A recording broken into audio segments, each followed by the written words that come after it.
Hi guys! For today's ganap, samahan niyo akong i-meet ng aking mga best friends from college.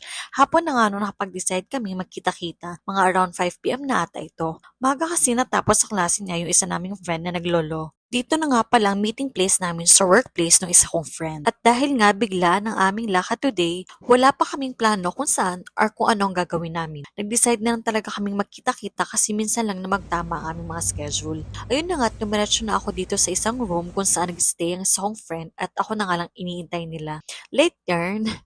Dahil nga hapon na, nag-decide na lang kami mag-early dinner sa isang Chinese restaurant dito sa aming lugar. Siguro mga 20 minutes nga ang aming travel time hanggang doon sa pupuntahan namin. At habang nasa biyahe nga kami, naabutan namin ng napakagandang sunset na ito.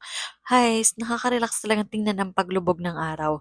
Tingnan nyo naman guys. At ito na nga, bandang alas 6 na nga nung nakarating kami dito guys sa Oriental Spoon. Tamang-tama lang para sa aming early dinner. Bago doon, ay bumili muna kami ng Cloud9 sa 7-Eleven. At pagkatapos nun, dumiretso na kami dito sa Chinese resto dito sa Oriental Spoon, guys. Buti na lang at kakunti pa ang mga tao. So, ayun nga, pipili na kami ng aming orderin.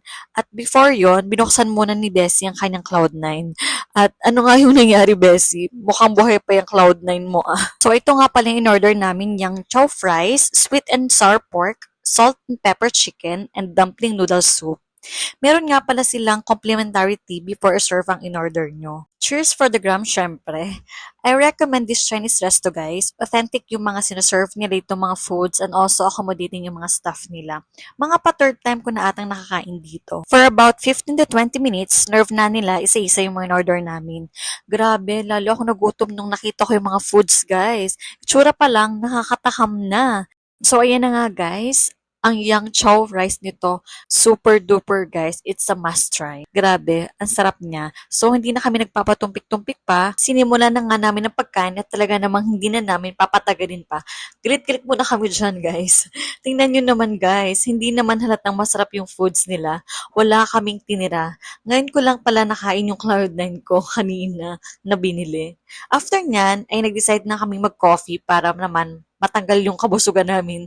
Pero before doon, heto naman yung mga kaibigan kong naghahanap ng cologne sa 7-Eleven. So, ito naman yung ate mo, aura-aura. Kunwari, hindi alam na binivideohan siya para pang-post. So, ayun na nga guys, palis na kami dito sa Oriental Spoon. Next naman namin is coffee shop. So, dito kami napunta sa Burendo Coffee Shop. Medyo malit lang yung place, maganda lang kasi alfresco at mahangin din naman. Habang naghihintay kami ng turn namin sa pag-order, nagkwentuhan muna kami at nag-aasaran dito sa isang tabi. At ito na nga ang menu nila. Meron silang non-coffee paste, frap, fruit soda, iced coffee, and syempre different kinds of coffee. So ayan na nga, namili na kami ng aming orderin. Yung dalawa kong friend na si Kinat si Ethel ay hot coffee macchiato in order. While ako naman, bilang hindi ako mahilig sa kape talaga guys, tinanong ko dyan kung anong bestseller nila sa kanilang mga frap. And I ended ordering strawberry mocha frost.